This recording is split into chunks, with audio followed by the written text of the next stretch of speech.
안녕하세요. 구약스타디입니다. 시내산에 강림하신 하나님께서 이스라엘 백성과의 만남의 현장에서 언약 백성의 삶의 원리인 십계명을 주십니다. 십계명 이외의 다른 언약법들은 모세를 통하여 주셨지만 십계명 본문에서는 모세가 드러나지 않고 하나님이 직접 전하십니다. 구약 성서의 법의 가장 독특한 특징은 법이 이야기에 의해서 둘러싸여 있다는 점입니다. 오경 속의 큰 덩어리의 이야기들이 율법을 위한 뼈대를 제공하고 다양한 율법들이 그 이야기 속에 삽입되어 있다는 말입니다. 오경의 중심부는 세 개의 거대한 이야기 덩어리로 구성되어 있습니다. 출애굽 이야기, 시내산 이야기, 광야 이야기 이렇게 세 개로 구분할 수 있습니다. 이야기와 결합됨으로써 율법은 하나님의 뜻에 기초한 하나님의 은총의 선물임을 드러내고 있습니다. 신명기 6장 24절은 율법은 우리가 복을 누리게 하기 위해서 주신 것임을 분명하게 진술합니다. 이야기 부분은 하나님께서 이스라엘을 위해서 행하신 일들을 증언하고 있습니다. 따라서 율법은 하나님께서 행하신 일에 응답하는 방식입니다. 그렇기 때문에 율법에 순종하는 것은 율법 자체에 대한 순종이 아니라 하나님께 순종하는 것입니다. 이야기와 율법의 결합은 율법을 주신 분과 관계없는 비인격적인 율법주의의 함정에 빠지는 것을 방지해 줍니다. 나는 너를 애굽 땅 종되었던 집에서 인도하여 낸 너의 하나님 여호와로라는 십계명의 서문은 율법 수요의 기초가 하나님이 이스라엘을 위해서 행하신 구원 행동에 있음을 분명하게 함으로써 율법을 지킴으로써 구원받는다는 율법주의적 해석을 배격하고 있습니다. 즉, 율법은 신앙 공동체의 구성원이 되게 하는 수단이 아니라 이미 구원받은 자들의 삶의 지침으로 주어지는 것입니다. 그러므로 율법에 대한 순종의 동기는 구원에 대한 감사와 율법이 인간의 삶과 행복에 기여하기 때문입니다. 하나님이 창조 때 자연에 심어 놓으신 창조 질서, 자연 법칙이 지켜질 때 피조물들이 안전하게 살 수 있습니다. 율법은 인간 사회의 창조 질서가 이루어지게 하는 수단입니다. 다시 말해서 율법이 지켜질 때 사람들이 안전하고 행복하게 살 수 있는 사회가 이루어진다는 것입니다. 오경은 법과 이야기의 결합으로 이루어진 하나님의 가르침, 즉 토라입니다. 오경의 이야기 부분은 이스라엘 민족의 정체성을 형성시키는 역할을 하고 있습니다. 다시 말해서 이야기 부분은 이스라엘은 누구인가를 알려줍니다. 반면에 율법은 그와 같은 정체성을 가진 이스라엘은 어떻게 살아야 하는가를 알려줍니다. 즉 하나님의 언약 백성의 삶의 원리라고 할 수 있습니다. 하나님이 시내산에 강림하셔서 십계명과 언약의 책을 이스라엘 백성들에게 주시고 이스라엘 백성들과 언약을 맺으셨습니다. 시내산 언약의 핵심 내용을 구성하고 있는 십계명은 헌법과도 같은 것이며 그 뒤에 이어지는 모든 율법들의 기초를 이루고 있다고 할 수 있습니다. 사실 성경에는 십계명이라는 명칭은 없습니다. 십계명이라는 명칭은 모세가 하나님으로부터 두 번째 돌판을 받았을 때 여호와께서는 언약의 말씀 곧 10마디 말씀을 그 판들에 기록하였다는 구절에 근거한 것입니다. 출애굽기 20장에 계명이라는 용어는 나타나지 않습니다. 십계라고 번역한 히브리어를 직역하면 10마디 말씀입니다. 그러니까 10마디 말씀은 계명이나 율법이기 이전에 하나님이 선포하신 말씀이라는 것입니다. 여러 성서 본문들이 하나님께서 두 개의 돌판에 10마디 말씀을 새겨주셨다고 증언하고 있습니다. 돌판에 언약을 기록하는 것은 고대 근동 세계에서 잘 고증됩니다. 그리고 성소에 기록을 보관하는 것 또한 그 시대의 관습이었습니다. 이스라엘은 두 돌판을 넣기 위해서 특별한 보관함을 만들어서 성막의 지성소에 두었는데 그 보관함이 언약궤입니다. 10마디 말씀을 두 돌판에 새긴 이유는 분명하지 않습니다. 랍비 문헌인 메킬타는 5말씀씩 각 돌판에 새겨졌을 것으로 추정하고 있습니다. 십계명 즉 10마디 말씀은 출애굽기 20장 1절에서 17절과 신명기 5장 6절에서 21절 두 개의 버전으로 전해졌습니다. 그러나 두 버전 사이의 차이점은 극히 작고 안식일 계명을 제외하고는 일반적으로 중요하지 않습니다. 10마디 말씀 10계명의 문맥과 문체의 언어에 근거해 볼 때 10마디 말씀이 두 개의 그룹으로 구분되는 것을 알 수 있습니다. 첫 번째 그룹은 하나님과 개별적인 이스라엘 백성 사이의 관계를 규제하는 대신 계명이라고 할 수 있습니다. 두 번째 그룹은 사람과 사람 사이의 관계를 규제하는 대인 계명입니다. 대신 계명에 속하는 첫 번째 그룹은 내 하나님 여호와라는 어구가 특징적으로 나타납니다. 반면에 대인 계명에 속하는 두 번째 그룹에는 하나님에 대한 언급이 나타나지 않습니다. 첫 번째 그룹에 속하는 계명들은 이스라엘 신앙의 뿌리를 밝혀줍니다. 다시 말해서 구원받은 백성들이 어떻게 하나님을 사랑해야 하는지 가르쳐 줍니다. 두 번째 그룹의 계명들은 언약 백성들이 어떻게 이웃과 더불어 살아야 하는지 가르치고 있습니다. 예수님이 계명을 하나님 사랑과 이웃 사랑으로 압축하여 설명하신 이유가 여기 있습니다. 놀랍게도 10계명, 즉 10마디 말씀의 히브리어는 내 하나님 여호와로 시작하고 내 이웃이라는 단어로 마칩니다. 여기서 주목할 점은 부모 공경을 명하는 제5계명에 내 하나님 여호와라는 어구가 포함되어 있다는 것입니다. 부모 공경이 대인 관계임에도 불구하고 10계명은 부모 공경을 하나님과의 관계를 말하는 첫 번째 그룹에 포함시키고 있습니다. 10계명의 첫 번째 그룹은 이스라엘 종교의 독특한 규정들을 포함하는 반면에 금지 규정으로 구성된 두 번째 그룹은 보편적으로 적용되는 것들로서 고대 근동의 다른 문헌에도 평행하는 내용들이 있습니다. 부모를 공경하지 않는 행위, 거짓 증언, 절도, 간음, 살인 같은 윤리적이고 도덕적 성격의 죄들은 고대 근동 문헌에도 기록되어 있다는 말입니다. 고대 근동의 법전들은 정의와 도덕적 원칙에 기초하고 있습니다. 그러나 오직 이스라엘에서만 이러한 규정들이 인간의 지혜의 산물이 아니라 하나님의 명령으로 제시됩니다. 그러니까 이스라엘의 독특한 점은 내용보다는 이러한 규정들이 하나님의 의지의 표현으로 제시되는 그 방식입니다. 개인과 이스라엘 공동체 전체가 동등하게 하나님께 책임을 져야 합니다. 고대 근동 세계에서 법은 정의 구현이 목적이지만 구약 성서의 법은 하나님의 언약 백성답게 살게 하기 위한 언약법의 성격을 갖는다는 것입니다. 또한 고대 근동의 법전들은 국가의 법, 즉 왕의 법을 표방하고 있습니다. 그리고 왕이 법률을 반포하는 최고의 권위이자 재판관들의 수장이었습니다. 물론 고대 근동의 법전이 신들이 왕에게 법전을 수여하는 형식을 빌리고 있지만 실제적으로 입법자는 왕이었습니다. 그러나 구약 성서에서 입법자는 야훼 하나님입니다. 역사서에서 보여지는 이스라엘 왕들은 야훼가 세우신 법을 초월하지 못합니다. 왕도 율법의 지배를 받는 것으로 나타납니다. 왕이 율법을 위반하여 예언자들로부터 책망받는 일이 종종 나타납니다.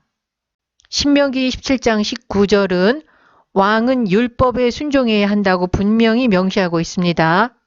이스라엘 법의 또 다른 특징은 현대에서 종교적 의무들과 사회적 의무들로 분리되는 것들의 결합입니다. 성서에서는 이 두 가지 범주가 모두 하나님으로부터 나옵니다. 이러한 특징은 하나님이 이스라엘에게 주신 10마디 말씀 10계명의 구조에서도 나타납니다. 10계명은 하나님을 향한 종교적인 계명들과 이웃을 향한 사회적인 계명들을 결합시키고 있습니다. 이웃과의 관계에서 발생하는 사회적 차원의 범죄가 하나님과의 관계에서 발생하는 종교적 차원의 범죄에 다시 말해서 하나님께 저지르는 범죄와 동일한 차원에 속한 것으로 이해하고 있습니다. 그러나 10계명의 가장 큰 특징은 10계명이 영원한 효력을 가지고 있는 절대법, 필연법의 형식을 취하고 있다는 점입니다. 고대 근동의 법은 대부분 조건법 문체로 구성되어 있습니다. 예를 들어서 만일 어떤 사람이 무슨 행동을 하면 그가 받을 벌은 이렇다. 이렇게 규정하고 있습니다. 이와 달리 절대법의 형식을 취하는 십계명은 부모를 공경하라 혹은 살인하지 말라 이와 같은 형식으로 규정되어 있다는 말입니다. 십계명의 규정들에는 조건이 없습니다. 또한 불순종에 대한 벌이 명시되어 있지 않습니다. 이처럼 십계명이 하나님께서 이스라엘에게 직접 명하시는 필연법의 형식을 취하고 있다는 것은 그 규정들에 대한 순종의 동기가 징벌에 대한 두려움이 아니라 하나님의 뜻을 따르려는 소망이어야 한다는 점을 강조하고 있는 것입니다. 하나님이 이 모든 말씀으로 일러 가라사대 십계명의 서론적인 이 진술은 하나님의 선포의 대상이 누구인지 특정하고 있지 않습니다. 한편으로는 그 말씀은 하나님과 언약 관계에 들어가는 이스라엘 백성들 전체를 향한 것입니다. 다른 한편으로는 이스라엘 공동체 구성원 개개인에게 선포되는 말씀입니다. 이러한 견해는 본문에서 2인칭 단수를 사용하고 있다는 사실에서 지지됩니다. 또한 랍비들의 전설에 의하면 10마디 말씀 10계명은 하나님께서 땅의 모든 백성에게 주셨는데 그들이 거절했다고 합니다. 10계명이 어떤 한 민족의 경계내가 아니라 광야에서 선포된 것 자체가 그 말씀의 보편성을 강조한다고 합니다. 그리고 10마디 말씀 10계명은 인류의 모든 언어로 동시에 번역되었다고 전하고 있습니다. 출애굽기 20장 1절이 그 말씀이 누구를 향한 것인지 밝히고 있지 않기 때문에 다양한 읽기를 허용합니다. 출애굽기 20장 1절은 하나님을 가리킬 때 엘로힘이라는 용어를 사용함으로써 창세기 1장에서 만물을 창조하신 하나님 엘로힘과 연결시키고 있습니다. 십계명을 창세기 1장의 창조와 연결시키는 것은 만물을 창조하신 하나님 엘로힘이 율법을 창조하셨음을 강조하는 것입니다. 그렇기 때문에 십계명은 창조시부터 계속해서 인간에게 유효하고 구속력이 있는 법으로 간주될 수 있습니다. 십계명은 세상의 질서를 유지하는 데 기여합니다. 또한 무질서의 세력들을 억누름으로써 창조세계가 혼돈으로 되돌아가지 못하게 하는 역할을 수행합니다.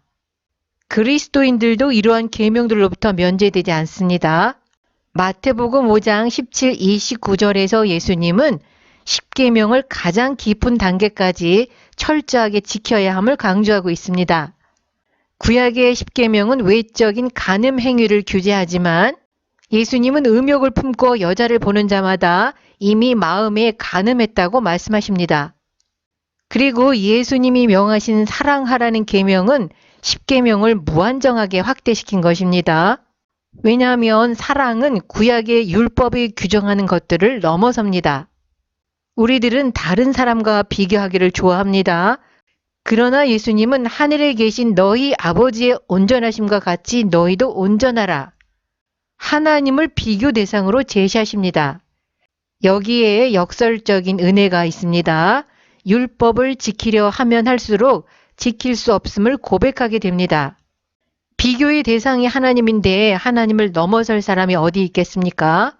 우리의 능력으로 지킬 수 없음을 고백하고 예수님의 공로를 의지하게 됩니다. 그리스도인들은 예수님의 공로로 율법에서 자유함을 얻은 자들입니다. 그리고 이제는 율법을 따라 사는 것이 아니라 성령을 따라 살아가는 새로운 존재가 되었습니다. 성령을 따라 행함으로써 율법이 요구하는 정신과 수준을 이룰 수 있게 된 것입니다. 예수님의 피로 세우신 새 언약에서도 율법은 존재합니다. 다만 돌판에 율법을 새겼던 옛 언약과 달리 새 언약 아래서는 성령으로 인해서 법이 마음에 새겨집니다.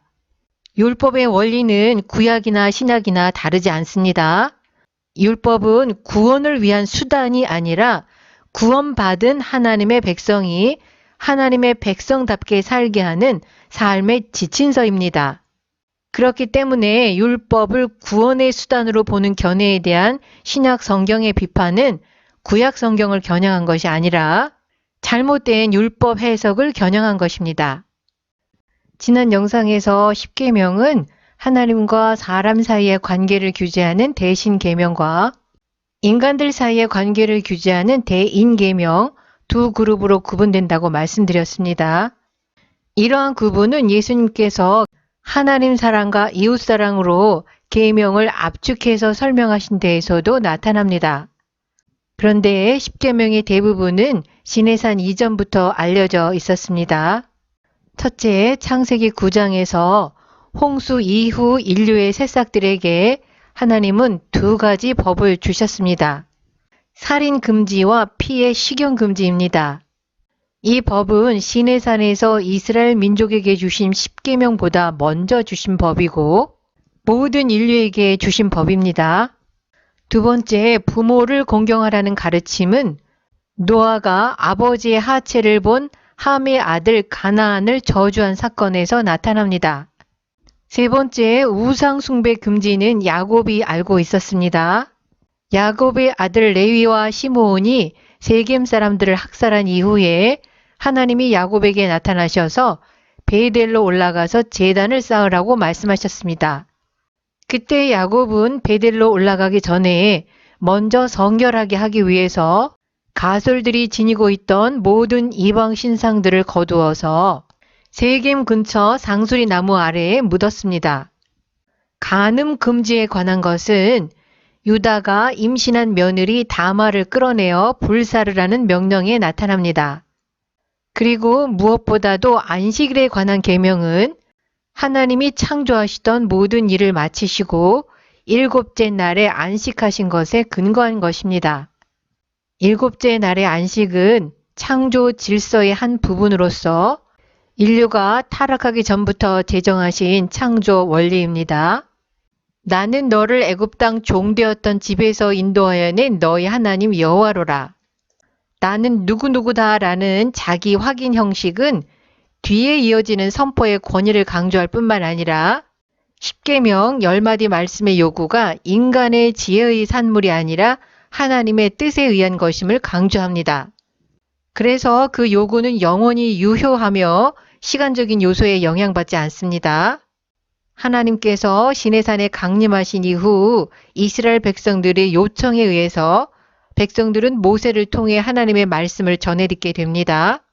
그러나 십계명 10마디 말씀에서는 모세가 드러나지 않고 하나님이 직접 이스라엘을 가리켜 너라고 부르며 말씀하십니다. 여호와께서 이 모든 말씀을 산 위 불 가운데 구름 가운데 흑암 가운데서 큰 음성으로 너희 총회에 이르신 후에 더 말씀하지 아니하시고 그것을 두 돌판에 써서 내게 주셨느니라.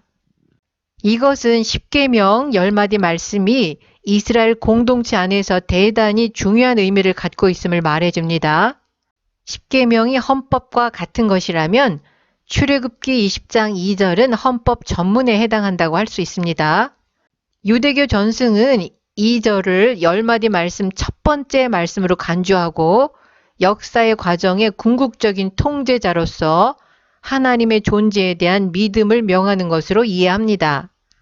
그리고 기독교에서 제1계명과 제2계명으로 간주하는 3절에서 6절까지를 합해서 두 번째 말씀으로 이해합니다.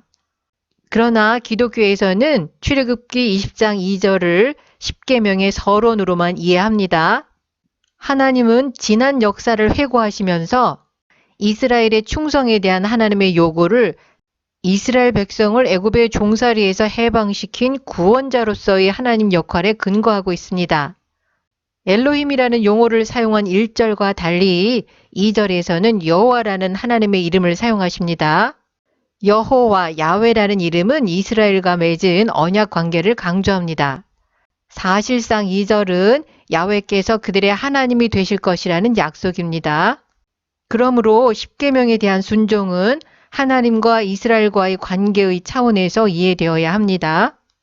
더구나 율법 수여의 기초가 이스라엘을 애굽의 속박으로부터 구원하신 하나님의 구원 행동임을 분명하게 밝히시는 것은 십계명이 즉 하나님 사랑과 이웃 사랑의 계명이 또 다른 형태의 속박으로 이해돼서는 안 된다는 점을 가르치시는 것입니다. 그러니까 십계명은 구속의 은총을 베푸신 하나님이 주시는 은총의 선물이라는 것입니다. 출애굽기 20장 2절은 십계명을 이스라엘이 경험한 하나님의 구원 행동, 애굽으로부터의 해방과 홍해 바다에서의 구원, 시내산에 이르기까지의 하나님의 구원 행동과 연결시키는 역할을 수행합니다. 너는 나 외에는 다른 신들을 내게 있게 말지니라. 기독교에서 첫 번째 계명으로 이해하는 3절은 다른 모든 신들을 거부하고 이스라엘의 하나님 야훼께만 충성할 것을 요구합니다. 주의해야 할 점은 본문이 다른 신들의 존재를 인정하는 것이 아니라는 점입니다. 히브리어는 소유하다를 표현할 때 주로 영어의 비동사에 해당하는 하야 동사를 사용해서 누구누구에게 무엇이 있다라는 식으로 표현합니다. 그리고 이와 동일한 표현이 결혼 언약을 맺을 때 하나님과 이스라엘이 언약을 세울 때 사용됩니다. 따라서 3절의 명령은 다른 민족들이 신으로 받아들이는 어떤 것이든지 인정함으로써 하나님과의 언약을 위반하는 것을 금하는 것입니다. 이스라엘의 하나님은 타협 없는 배타적인 충성을 요구하십니다. 너는 마음을 다하고 성품을 다하고 힘을 다하여 내 하나님 여호와를 사랑하라. 신명기 6장 5절은 제1계명을 긍정적인 측면에서 재진술한 것입니다. 그렇기 때문에 제1계명이 다른 모든 계명들의 기초를 이룬다고 할 수 있습니다. 3절이 10계명의 첫 번째 계명으로 중요성을 갖게 된 것은 구약시대의 이스라엘 주변 나라들의 다신교에 접하면서 끊임없이 다른 신들의 유혹을 받았기 때문입니다.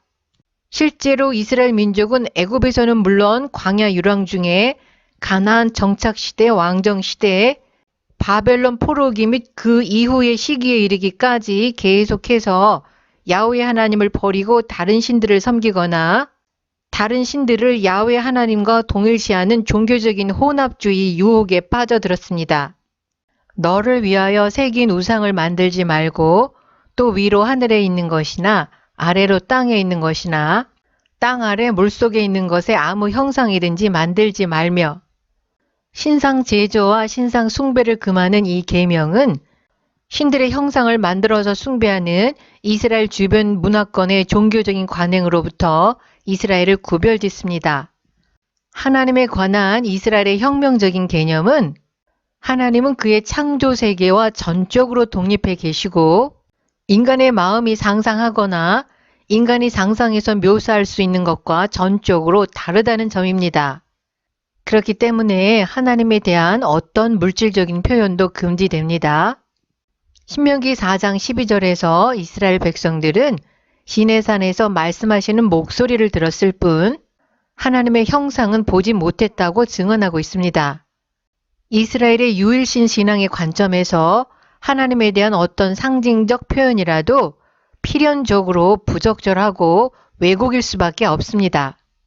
왜냐하면 이스라엘 주변 문화권에서 사용하는 신상들은 그 신상이 표상하는 신과 동일시되고 신의 현존으로 간주되기 때문에 그 형상 자체가 숭배의 대상, 경배의 중심지가 됩니다. 이 모든 것들은 이스라엘의 유일신 신앙의 본질을 훼손합니다. 그러므로 신상 제조와 신상 숭배 금지는 야훼 신앙의 존속과 불가분의 관계를 가지고 있었습니다. 중요한 것은 형상 금지 계명이 야훼 하나님의 형상 만드는 것도 금지한다는 것입니다. 아론이 만든 금송아지나 북왕국의 여로보암 1세가 베델과 단에 세운 금송아지가 야훼의 형상에 해당할 것입니다. 형상 금지 계명은 고대 근동 어느 종교에서도 유사한 예를 찾을 수 없는 이스라엘만의 독특함에 속합니다. 그렇다면 야훼의 형상까지도 금지되는 이유는 무엇일까요? 첫째는 창조주 하나님을 그가 창조하신 피조 세계의 유한한 것들로 표현한다는 것 자체가 있을 수 없는 일이라는 것입니다. 두 번째는 하나님과 세상 사이의 역동적인 관계를 보호하려는 것입니다. 말하지도 못하고 듣지도 못하며 생각하지도 못하고 스스로 움직이지도 못하는 신상들과 달리 이스라엘의 하나님은 자연과 역사 안에서 자유롭게 말씀하시고 느끼시고 행동하시는 분이기 때문입니다. 따라서 하나님의 형상을 만들어 숭배한다는 것은 하나님의 본성 및 하나님과 세상 사이의 관계를 부정하고 창조주 하나님을 인간이 만든 조형물로 전락시키는 것입니다. 그래서 이스라엘은 이 세상에 속한 것들로 하나님의 형상을 만드는 대신 언어적 형상, 다시 말해 하나님을 다양한 개념들로 형상화하고 있습니다. 이것은 인간이 하나님의 형상을 따라 창조되었다는 창세기 1장 26절에서 28절의 진술과 연속성을 가지고 있습니다. 또한 신약성서는 예수 그리스도가 보이지 아니하시는 하나님의 형상이라고 이해합니다. 그것들에게 절하지 말며 그것들을 섬기지 말라. 나 여호와 너희 하나님은 질투하는 하나님인즉 나를 미워하는 자의 죄를 갚되 아비로부터 아들에게로 3, 4대까지 이르게 하거니와. 제2계명은 하나님께서 신들의 형상 제조와 숭배를 금지하는 이유를 하나님은 질투하시는 하나님이라는 사실에서 찾고 있습니다. 질투하는으로 번역된 히브리어 칸나는 열정, 분노, 질투를 표현할 때 사용하는 용어입니다. 그래서 엘 칸나는 자주 질투하는 하나님으로 번역되었습니다. 결혼의 배타적인 관계가 하나님과 이스라엘 백성 사이의 언약에 대한 은유로 암시되어 있다고 이해하는 번역입니다. 하나님과 이스라엘의 결혼 은유는 호세아서 전반에 걸쳐 나타납니다. 하나님이 아닌 다른 신을 섬기는 것을 영적 간음으로 여기셨습니다. 이러한 해석에 의하면 하나님은 이스라엘에게 배타적인 충성을 요구하시고 이스라엘의 불신실에 대한 하나님의 반응은 배우자의 불신실에 대한 질투라는 용어로 표현되었습니다. 그럼에도 불구하고 칸나라는 용어는 성서에서 오직 하나님에 관하여 사용되었다는 사실이 중요합니다. 본문에서 칸나라는 단어로 표현하려는 하나님의 감정은 인간의 감정과는 질적으로 다르다는 것을 알 수 있습니다. 따라서 칸나를 질투로 번역하든 안 하든 그 용어는 하나님이 인간의 삶에 깊이 연루되신다는 것을 강조하고 있습니다. 자기 백성에 대한 뜨거운 관심과 열정의 표현으로 이해할 수 있습니다. 나를 미워하는 자의 죄를 갚되. 이 구절은 언약에 의해서 하나님과 연결된 공동체로서 이스라엘에 대한 이중적인 암시를 갖고 있습니다. 이스라엘 사회는 집단적으로 그 행동에 대하여 책임이 있습니다. 또한 이스라엘 개인 역시 공동체의 삶에 영향을 주는 자신의 행동에 대하여 책임이 있습니다. 나를 미워하는 자는 부모 세대에 혹은 자녀들 혹은 둘 다를 수식할 수 있습니다. 아비로부터 아들에게로 3, 4대까지 이르게 한다는 말씀이 아버지의 죄값을 자녀 세대도 담당하게 된다는 의미일까요? 그러나 자손들이 조상들의 죄값을 치루어야 한다는 개념은 구약성서의 사상과 배치됩니다. 신명기 24장 16절 말씀입니다. 아비는 그 자식들을 인하여 죽임을 당치 않을 것이요 자식들은 그 아비를 인하여 죽임을 당치 않을 것이라. 각 사람은 자기 죄에 죽임을 당할 것이니라. 신명기 24장 16절 말씀뿐만 아니라 예레미야 31장 29절 30절, 에스겔서 18장 1절에서 4절도 동일한 사상을 전하고 있습니다. 그렇기 때문에 본문에서 3, 4대를 거론하는 것에 대하여 두 가지 견해를 생각해 볼 수 있습니다. 첫째는 당시의 대가족 제도를 배경으로 이해해야 한다는 것입니다. 고대 이스라엘은 3, 4대가 함께 사는 대가족이었습니다. 그래서 가족 구성원, 특히 가장의 잘못의 결과는 가족 전체가 함께 지게 됩니다. 두 번째, 유대 랍비들의 견해에 의하면 자녀들 또한 부모의 죄를 반복하는 경우에만 적용된다고 해석합니다. 조상의 실수를 다음 세대가 되풀이하는 경향은 우상숭배의 문화에서 종종 나타납니다. 우상숭배는 한 문화 안에 뿌리를 내리고 그런 환경에서 자란 아이들은 유사한 우상숭배를 되풀이하게 됩니다. 나를 사랑하고 내 계명을 지키는 자에게는 1000대까지 은혜를 베푸느니라. 본문에서 1000대까지라는 것은 헤아릴 수 없이 먼 미래 세대까지 은혜를 베푸신다고 이해할 수 있습니다. 결론적으로 5절과 6절의 강조점은 신상들을 제조하고 그것들을 섬김으로써 야훼 하나님과의 언약에 신실하지 못한 죄에 대하여 심판하시지만 심판은 한 세대에 국한하여 최소한으로 벌하시고 하나님을 사랑하고 하나님의 계명을 지키는 자에게는 끝없는 은혜를 베푸시는 데 있습니다. 야훼 하나님은 사랑의 하나님임과 동시에 공의의 하나님입니다. 그러나 성경은 하나님이 공의보다는 할 수만 있다면 긍휼을 원하시는 분임을 곳곳에서 증언하고 있습니다. 호세아서 11장 8절 말씀입니다. 에브라임이여 내가 어찌 너를 놓겠느냐? 이스라엘이여 내가 어찌 너를 버리겠느냐? 내 마음이 내 속에서 돌아서 나의 긍휼이 온전히 불붙는 듯 하도다. 하나님께 충성하지 못한 이스라엘을 버려야 함에도 불구하고 하나님이 스스로 마음을 돌이키실 수밖에 없는데 그 이유는 긍휼히 여기는 마음이 불붙는 듯 하기 때문입니다. 긍휼히 여기다는 것은 여인이 자기 태에 품은 자식을 긍휼히 여기는 마음입니다. 지난 영상에서 제1계명과 제2계명을 다루었습니다. 오늘은 제3계명에서 제5계명까지 다루겠습니다. 너는 너희 하나님 여호와의 이름을 망령되이 일컫지 말라. 나 여호와는 나의 이름을 망령되이 일컫는 자를 죄 없다 하지 아니하리라. 제3계명은 하나님의 이름의 남용을 다루고 있습니다.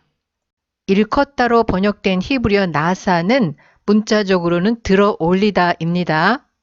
본문에서는 내 입술에 올리다, 즉 하나님의 이름을 입술로 말하다인데 입술이라는 단어가 생략된 것으로 이해됩니다. 망령되이로 번역된 히브리어 어근 샤브의 근본 개념은 근거가 없거나 실체가 없는 것, 비어있는 것, 헛된 것을 의미합니다. 따라서 부사 형태 라샤브는 거짓으로, 헛되이, 함부로라는 뜻으로 이해할 수 있습니다. 죄 없다 하지 아니하리라는 것은 인간의 법정에 기소할 수 없을지라도 하나님은 그러한 행동을 처벌하지 않은 채로 내버려 두지 않을 것이라는 의미가 됩니다. 하나님의 이름과 관련된 제3계명은 하나님의 명예에 관한 것입니다. 그래서 하나님의 이름이 하나님을 욕되게 하거나 하나님의 명예를 훼손하는 방식으로 사용되는 것을 방지하려는 의도를 가지고 있습니다. 고대 근동세계에서 이름, 특히 신의 이름은 신의 본성, 지위, 기능과 동일시 됩니다. 다시 말해서 신의 이름은 신 자체입니다. 출애굽 이야기는 하나님의 관심사가 이스라엘 민족의 해방뿐만 아니라 하나님의 이름이 전파되는 데 있음을 분명하게 밝히고 있습니다. 내가 너를 세웠음은 나의 능력을 네게 보이고 내 이름이 온 천하에 전파되게 하려 하였음이니라. 여기서 하나님의 이름은 여호와 야훼를 말하지만 하나님의 다른 칭호들, 별칭들을 포함하는 것으로 이해해야 합니다. 여러 시편들은 하나님의 이름을 찬송하고 널리 알리고 자랑하고 그래서 모든 민족이 와서 하나님 앞에 경배하며 하나님의 이름에 영광을 돌리도록 하는 것이 하나님 백성의 본분이라고 말합니다. 그렇기 때문에 하나님의 이름을 잘못된 방식으로 사용하는 것은 하나님의 명예를 훼손하는 것이며 스스로 계신 하나님을 다른 민족들에게 잘못 소개하는 것이 됩니다. 그렇다면 제3계명은 구체적으로 하나님의 이름과 관련하여 어떤 행동을 금하는 것일까요? 첫째, 하나님의 이름을 사용해서 거짓으로 맹세함으로써 하나님의 이름을 욕되게 하지 말아야 합니다. 둘째, 고대 근동 세계에서 미워하는 사람을 저주할 때에 자기가 섬기는 신의 이름을 사용하는 관습을 염두에 두고 있습니다. 다른 사람을 저주할 때 하나님의 이름을 경솔하게 사용하는 것은 세상 만사를 주관하시는 하나님을 욕되게 하는 것입니다. 셋째, 하나님의 이름으로 거짓 예언하는 것을 금하고 있습니다.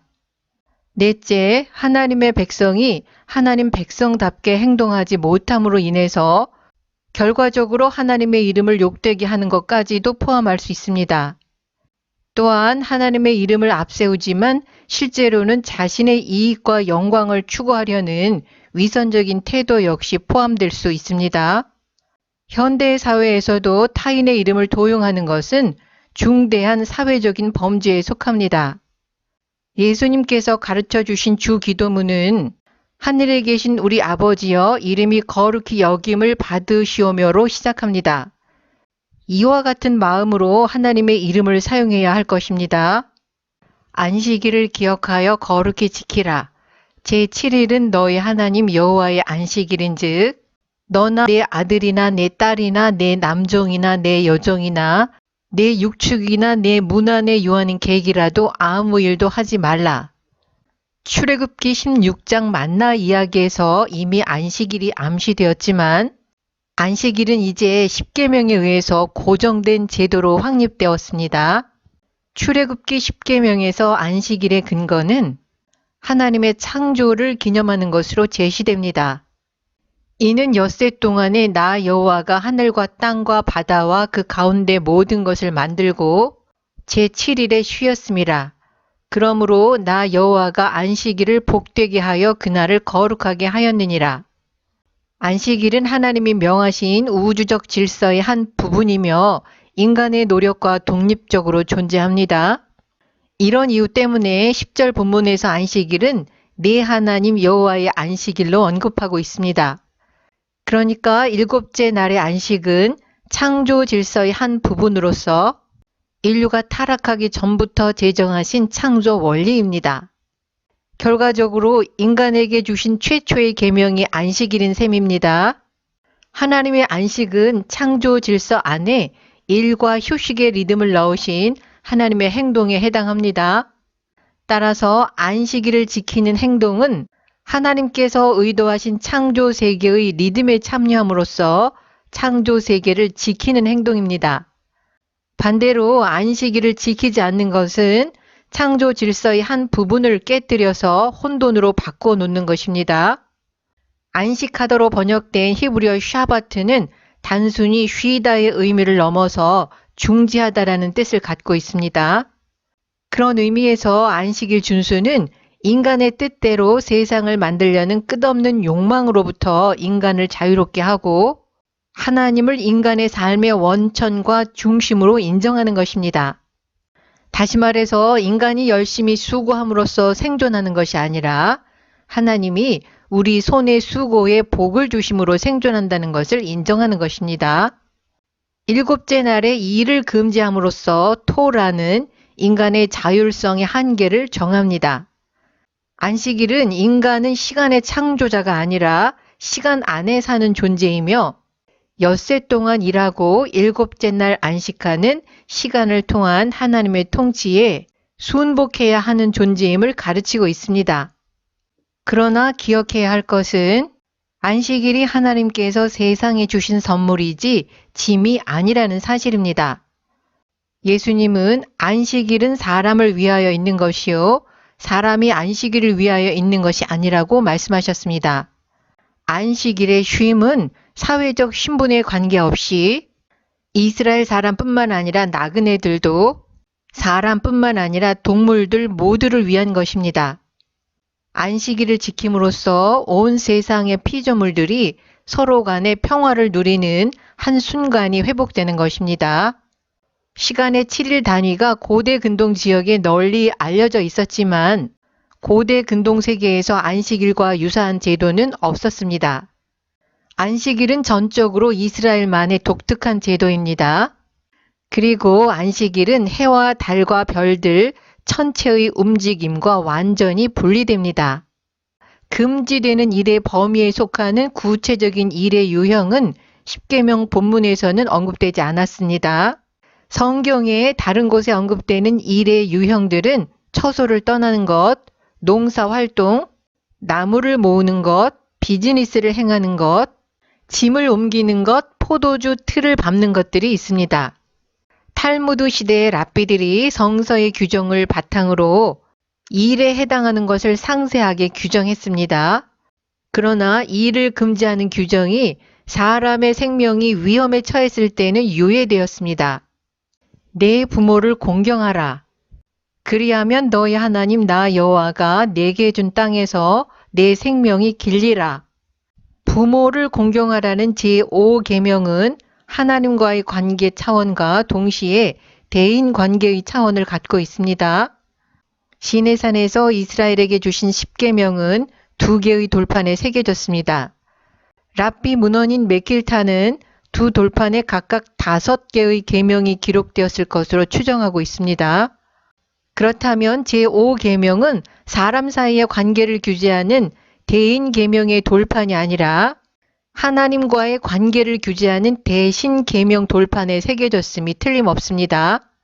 이것은 제5계명이 대인 관계의 범주에 속함에도 불구하고 10계명은 하나님과의 관계를 규제하는 대신 계명 그룹에 포함시키고 있음을 보여주고 있습니다. 10계명의 첫 번째 그룹에 속하는 대신 계명에는 특징적으로 내 하나님 여호와라는 어구가 나타납니다. 부모를 공경하라는 제5계명에도 내 하나님 여호와라는 형식이 나타납니다. 그리고 이스라엘과 하나님의 관계는 종종 가족의 용어를 사용하여 은유적으로 표현됩니다. 뿐만 아니라 거룩한 백성으로 살아가는 구체적인 방법을 제시하는 레위기 19장 3절은 너희 각 사람은 부모를 경외하고 나의 안식일을 지키라. 나는 너희 하나님 여호와니라. 거룩한 백성이 되는 첫 걸음으로 부모 경외를 앞세우고 있습니다. 부모를 공경하라는 10계명과 달리 레위기 19장에서는 부모를 경외하라고 명령합니다. 공경하다에 해당하는 히브리어 카베드는 무겁다에서 파생된 동사로서 존경하는 것을 의미합니다. 반면에 경외하다로 번역된 히브리어 야레는 두려워하다라는 의미로 주로 야훼 하나님께 적용되는 동사입니다. 이와 같이 경외하다라는 동사를 부모에게도 적용한다는 것은 하나님을 경외하는 자세로 부모를 공경해야 함을 가르치고 있는 것입니다. 레위기 19장 3절의 우리말 번역은 부모로 되어 있지만 히브리어 원문은 어머니와 아버지로 되어 있습니다. 부모를 언급할 때 일반적인 어수는 아버지와 어머니인데 레위기 19장 3절은 의도적으로 어머니를 아버지보다 앞세우고 있습니다. 가부장적인 사회에서 아버지보다 어머니를 소홀하게 대할 수 있었기 때문에 어머니와 아버지를 차별 없이 공경할 것을 강조하기 위한 의도일 것입니다. 공경하다, 경외하다라는 동일한 동사가 하나님과 부모에 대한 인간의 적절한 태도를 표현하기 위해 사용되었다는 사실이 중요합니다.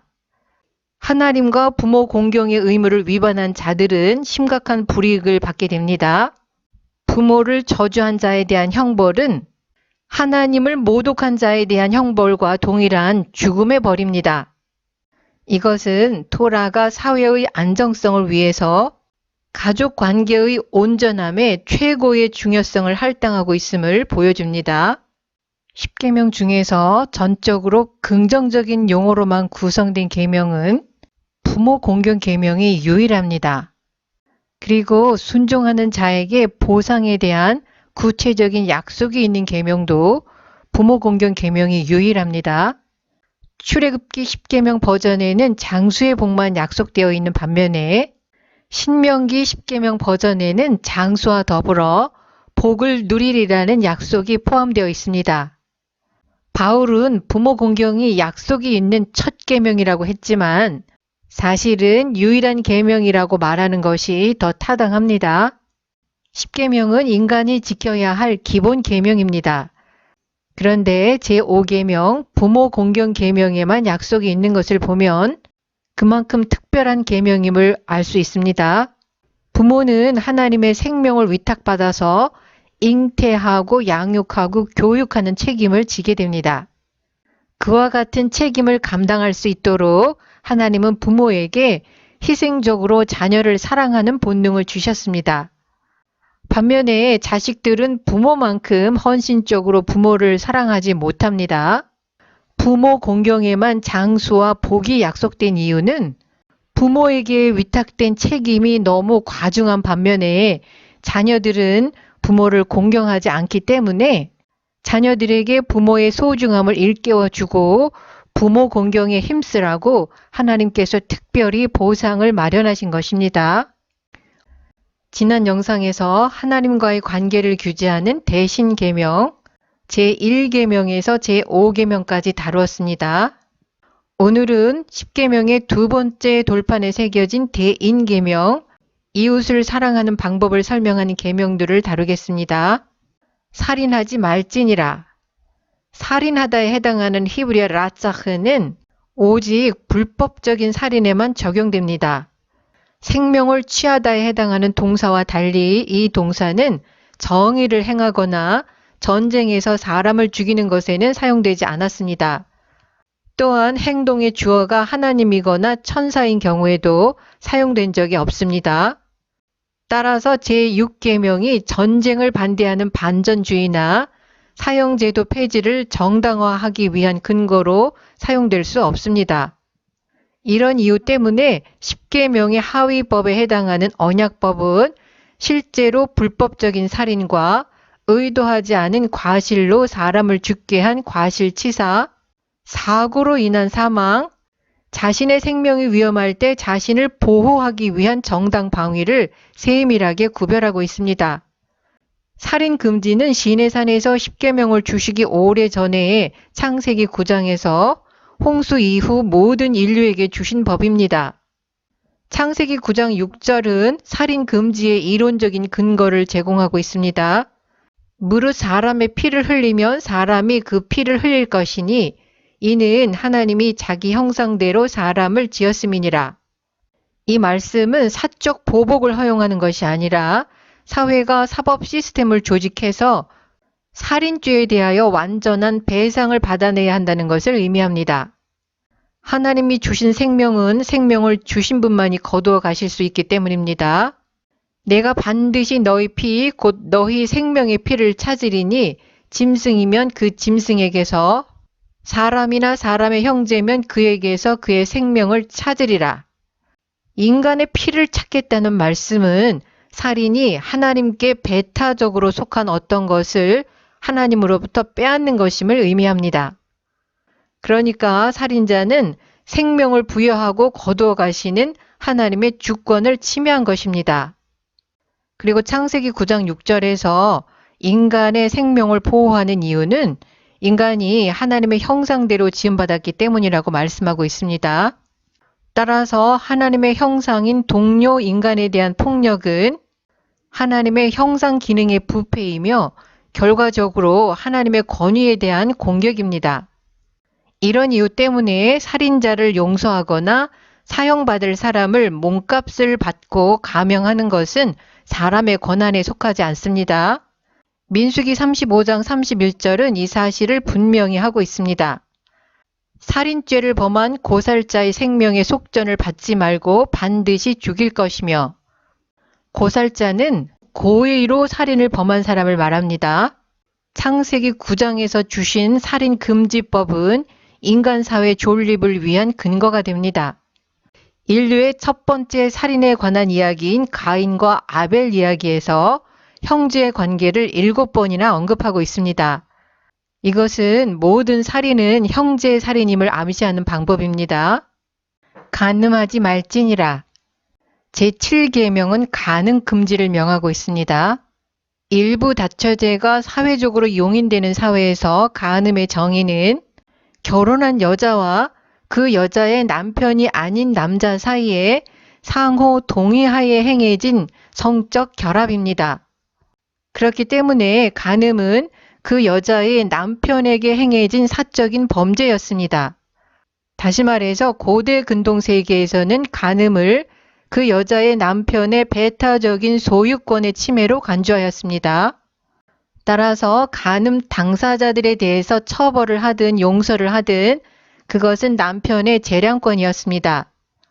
이와 대조적으로 이스라엘에서 결혼제도는 하나님이 창조 시에 세우신 제도입니다. 예수님은 사람이 그 부모를 떠나서 아내에게 합하여 그들이 한 몸이 될지니라는 창세기 2장 24절 말씀을 인용하시면서 이제 둘이 아니요 한 몸이니 그러므로 하나님이 짝지어 주신 것을 사람이 나누지 못할지니라고 말씀하셨습니다. 이 말씀은 결혼 언약에서 하나님의 역할을 강조하고 있습니다. 또한 간음 금지는 결혼 제도와 가정을 보호하시기 위해서 하나님이 명하신 것입니다. 그래서 이스라엘에서는 간음이 사회적인 범죄임과 동시에 하나님께 대한 범죄로 간주됩니다. 따라서 고대 근동과 달리 이스라엘에서는 그 남편이 자신의 신실하지 못한 아내와 그녀의 연인을 용서할 법적 권한이 없습니다. 십계명에는 처벌에 대해서는 없지만 하부 규정에서 간음에 대한 처벌은 남자가 유부녀와 통관함을 보거든 그 통관한 남자와 그 여자를 둘 다 죽이라고 명시하고 있습니다. 그 이유는 이스라엘 중에서 악을 제거하기 위해서입니다. 서기관과 바리새인들이 간음하다 현장에서 잡힌 여자를 예수님께 데려왔을 때 그들은 구약의 율법 규정과 달리 남자는 데려오지 않았기 때문에 그들이 율법을 지키는 것처럼 가장했지만 실제로는 율법을 어긴 것입니다. 도적질하지 말지니라 제8계명은 도둑질을 금지합니다. 히브리어 가나브는 도둑질과 납치를 포괄합니다. 랍비 전승은 제8계명을 납치를 의미하는 것으로 이해했습니다.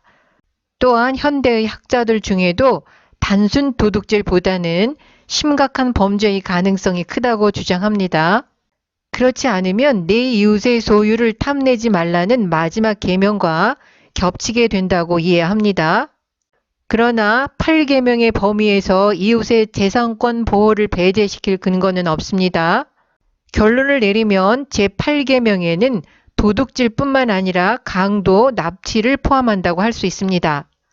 10계명의 하부 규정인 언약법에서는 단순 도둑질의 경우에는 도둑질한 것의 2배를 돌려주도록 규정하고 있습니다. 납치한 경우에는 납치범을 처형하라고 규정합니다.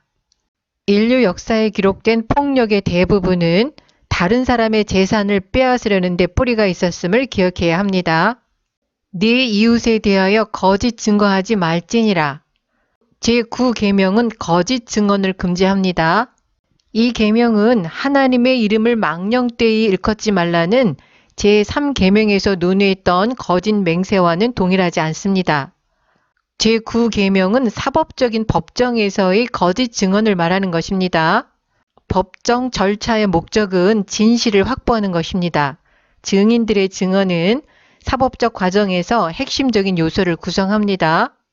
그래서 거짓 증거는 사법 정의의 집행을 방해하고 사법 시스템의 온전성에 대한 대중들의 신뢰를 약화시킵니다. 그렇게 되면 사회의 안정성이 위험에 처하게 됩니다. 성서에서는 거짓 증언을 막기 위해 여러 가지 수단들을 마련했습니다. 우선 증언이 유효하기 위해서는 2명 이상의 증인이 요구되었습니다. 그리고 법정에서 위증을 한 거짓 증인들은 동해복수법에 의해서 처벌되었습니다. 다시 말해서 그들이 거짓 증언을 함으로 인해서 피의자가 받게 되었을 벌과 동일한 벌을 받게 된다는 것입니다. 또한 사형 집행 같은 중대한 처벌인 경우 그 사건에 대하여 증언을 한 증인이 먼저 집행을 시작해야만 합니다. 증인들이 맨 먼저 돌을 던짐으로써 책임을 전적으로 떠맡기 때문에 거짓으로 밝혀지면 증인들도 목숨을 잃게 됩니다. 내 이웃의 집을 탐내지 말지니라. 내 이웃의 아내나 그의 남정이나 그의 여정이나 그의 소나 그의 나귀나 무릇 내 이웃의 소유를 탐내지 말지니라. 탐내다로 번역된 히브리어는 하마드입니다. 성서에서 하마드의 어근이 나오는 문맥들을 보면 그 동사가 욕심과 탐욕에 대한 일반적인 인간의 경향성보다는 언제나 원하는 특별한 대상에 초점을 맞추는 것을 발견합니다. 다시 말해서 소유하고 싶은 갈망을 자극하는 눈에 보이는 특별한 대상이 있다는 말입니다. 그럼에도 불구하고 이 동사가 등장하는 성서의 용례들의 모호성 때문에 제10계명의 의미가 논란의 대상이 되었습니다. 어떤 본문에서는 감추어진 정신 상태가 아니라 행동이 확실하게 암시되어 있습니다. 반면 다른 본문에서는 내면에 숨겨진 탐심을 묘사하는 데 사용되었습니다. 나아가 또 다른 본문에서는 이 동사가 마음의 욕망을 충족시키기 위해서 실제로 행동으로 옮기게 만드는 강한 탐심을 암시합니다. 미가서 2장 2절은 타인의 밭을 탐하여 실제로 빼앗고 집을 탐하여 실제로 그 집을 빼앗았다고 언급합니다. 17절 본문에서 말하는 집은 건물만을 말하는 것이 아니라 뒤에 열거되어 있는 모든 것을 포함하는 가정 전체를 의미합니다. 중요성의 순서대로 열거되어 있는 뒤에 언급된 항목들은 가정의 구성 요소들입니다. 출애굽기 10계명에는 밭이 명시되어 있지 않지만 신명기 10계명에는 밭이 명시되어 있습니다. 따라서 제10계명에서 막으려는 것은 1차적으로는 이웃의 삶의 토대를 빼앗으려는 음모라고 이해할 수 있습니다. 그러나 하마드 동사가 외적 행위로 옮겨지지 않은 숨겨진 정신 상태를 뜻하는 경우도 있기 때문에 2차적으로는 거의 모든 죄의 근원과 뿌리가 되는 타인의 것에 대한 불법적인 욕망에 대한 경고라고 이해할 수 있습니다. 그러므로 제10계명의 특징은 인간의 외적 행위를 금할 뿐만 아니라 이 계명이 없었다면 죄로 여기지도 않았을 인간의 마음에 관심을 갖는다는 것입니다. 제10계명이 금하는 탐심, 욕망은 다른 모든 죄악들의 뿌리입니다. 이웃의 것을 탐내다가 살인을 하게 되고 간음을 하게 되고 도둑질을 저지르게 됩니다. 또한 탐심은 하나님께 저지르는 죄와도 깊은 연관이 있습니다. 에덴 동산에서 하와는 하나님처럼 되기를 탐내었습니다. 하와가 선악과를 바라보면서 지혜롭게 할 만큼 탐스럽다는 마음이 들었을 때 하와는 선악과를 따먹었습니다. 창세기 3장 6절에서도 동일한 동사 하마드가 사용되었습니다. 골로새서 3장 5절에 의하면 탐심은 우상 숭배에 해당합니다. 고대의 도덕주의자들은 생각은 행위로 실행되지 않는 한 죄가 아니라고 간주했습니다. 결과적으로 아무도 사람의 생각을 통제하거나 규제할 필요를 느끼지 못했던 것입니다. 그러나 10계명은 하나님께서 인간의 생각과 감정에 대한 통제권을 주장하신다는 사실을 분명하게 명시하고 있습니다. 오늘 영상은 여기서 마치겠습니다. 시청해 주셔서 감사합니다.